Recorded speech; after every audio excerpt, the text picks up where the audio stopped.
Pour qu'un accouchement se passe de la meilleure des manières pour la maman, c'est-à-dire qu'elle puisse être en reliance avec son corps, avec son bébé, pour qu'elle l'accompagne dans sa naissance, c'est important qu'il se passe dans les mêmes conditions que lors d'un rapport sexuel.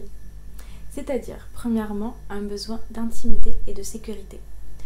Donc ça va s'exprimer déjà par l'espace dans lequel elle va accoucher, qui doit être familier, qui doit être pas trop grand, qui doit être sécurisant, avec une lumière tamisée, qu'il y fasse chaud à sa convenance. C'est également important qu'elle soit entourée de pas trop de personnes, qu'elle puisse se sentir en sécurité, qu'elle puisse ne pas être observée et surtout pas contrôlée. Donc c'est important qu'il se fasse le plus discret possible. Et le troisième point qui participe à l'intimité à ce moment-là, on a remarqué en fait que lorsqu'une femme va échanger des moments intimes avec son ou sa partenaire, donc des baisers, des touchers, des caresses, peu importe, ça va aider le travail. Ça va favoriser à la libération d'ocytocine déjà, qui permettent de créer des contractions, et également ça va l'aider à se détendre pour s'ouvrir et laisser passer son enfant.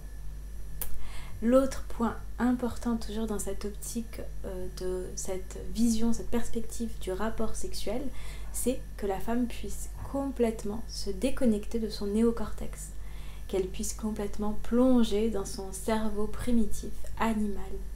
Ça va s'exprimer déjà par le fait qu'elle puisse être libre d'utiliser son corps, de bouger, de prendre la position qui va l'aider à chaque instant en fonction de ce qu'elle ressent. Qu'elle puisse également se mettre en mouvement, danser, qu'elle puisse se faire masser, soutenir par les gens autour.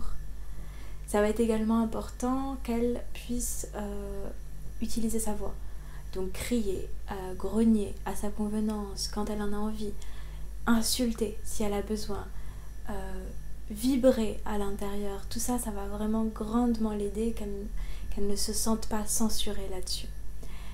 Et il va y avoir aussi des moments où elle va tellement déconnecter du néocortex qu'elle va entrer dans une conscience modifiée, c'est-à-dire un peu un état second, un état de transe, dans lequel elle va être tellement dans le moment présent, tellement dans ses sensations, qu'on aura l'impression qu'elle n'est plus là, qu'on aura l'impression qu'il y a un vide en fait, et ça peut déstabiliser parfois les gens autour. Alors qu'à ce moment, c'est vraiment le moment le plus intense où il faut absolument la laisser faire et ne pas la déranger. Donc de manière générale, de toute façon, évitez au maximum de parler à la femme qui est en train d'accoucher, de stimuler son néocortex.